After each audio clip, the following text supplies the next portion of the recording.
আসসালামু আলাইকুম ভিউয়ার্স, সবাই কেমন আছেন? আজকে চলে আসলাম নতুন একটা ভিডিও নিয়ে।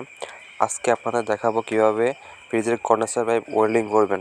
তো তার আগে অবশ্যই যদি আপনার চ্যানেলটিকে নতুন হয়ে থাকেন অবশ্যই সাবস্ক্রাইব করবেন এবং এটা সবার মধ্যে শেয়ার করে দেবেন যাতে নতুনরাও শিখতে পারে। আপনি যাতে শিখতে পারেন অবশ্যই ফুল ভিডিওটা ভালোভাবে মনোযোগ দিয়ে দেখবেন।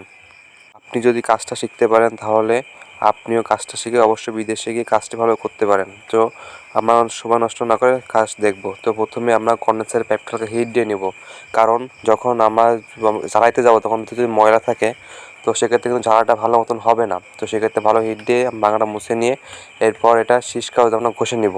তো আমরা ভালোভাবে ঠান্ডা করে নিচ্ছি। গরম গরম হয়ে আসে, এটা হাত দিলে পুড়ে যাবে, তাই ঠান্ডা করে নিচ্ছি আমরা। দেখতে পাচ্ছেন ঠান্ডা করা হচ্ছে।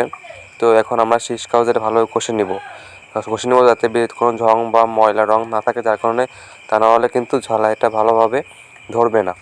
তো আমরা দেখেন কীভাবে কষে নিচ্ছি আমি পাইপটা কষা শেষ হয়ে গেছে। এখন পাইপটার মুখটা সমান করে নেব কেটে।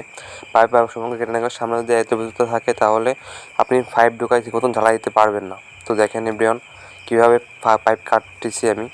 সবাই দেখেন ওটা হালকা টাইট দিতে হবে, হালকা ঘোরাইতে হবে পাইপ কাটার, তাহলে এটা সহজে কেটে যাবে। দেখতে থাকুন সবাই কীভাবে কাটা হচ্ছে।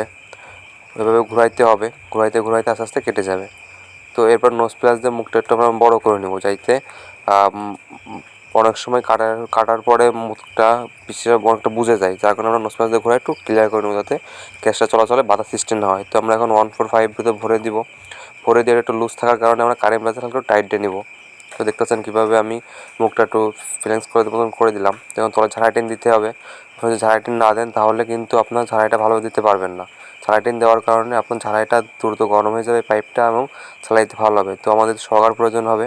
তো আমরা সগা গুঁড়ো করে নিয়ে ঠিক এভাবে পিতল রড দিয়ে ঝালাই টস ধরে ঝালাইটা দিব। তো দেখতে থাকুন, সবাই দেখলে কাজটা বুঝতে পারবেন। তো দেখেন আমি ঝালাই টসটা হালকা হিট দিয়ে নিয়ে রডটা গরম করে নিয়ে সগা দিয়ে ওর উপর দিয়ে দিচ্ছি। দেবেন লোহাটার উপর, তামার উপর দিয়ে লাভ নাই।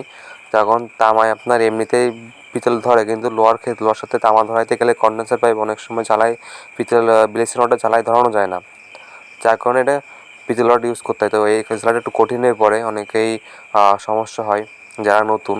তো দেখেন কীভাবে ঝাড়াইটা দিচ্ছি আমি, আস্তে আস্তে হিট হয়ে গরম হয়ে দেখেন ঝাড়াইটা কত সুন্দরভাবে হয়ে গেল।